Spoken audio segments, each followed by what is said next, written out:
करायची त्याच्या जवळ राहावं लागतं. ज्याची भक्ती करायची त्याच्या जवळच राहावं लागतं. पण परमार्थात असा नियम नाही. शरीराने म्हणजे स्थूल शरीराने जवळ असल्यावरच भक्ती घडते, हा नियम परमार्थामध्ये लागत नाही.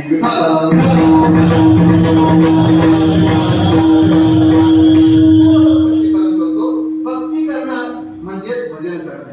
आणि भजन या शब्दामध्ये, भक्ती या शब्दामध्ये संस्कृत भाषेचा भज सेवायाम घालवलाय. त्याचा अर्थ होतो सेवा करणे. भक्ती करणे म्हणजे काय करणे? सरळ सरळ सेवा करणे. भक्ती करायची, सेवा करायची, तर संसारामध्ये ज्याची सेवा करायची त्या सेवकाच्या सेवकाला जवळ राहावं लागतं. सेवकीय सेवकामध्ये निकटता असावी, हा संसाराचा नियम आहे. परमार्थामध्ये तसं नाही. कारण संसारातली सेवा करायची म्हणजे काय? व्यवहार करणं. ज्याचे पाय दुखतात त्याचे पाय दाबणे ही त्याची काय झाली? सेवा आहे. ज्याचे हात दुखतात त्याचे हात दाबणे ही त्याची काय झाली?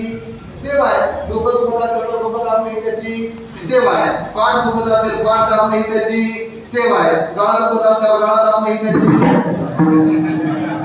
बघून मी का बोलतोय?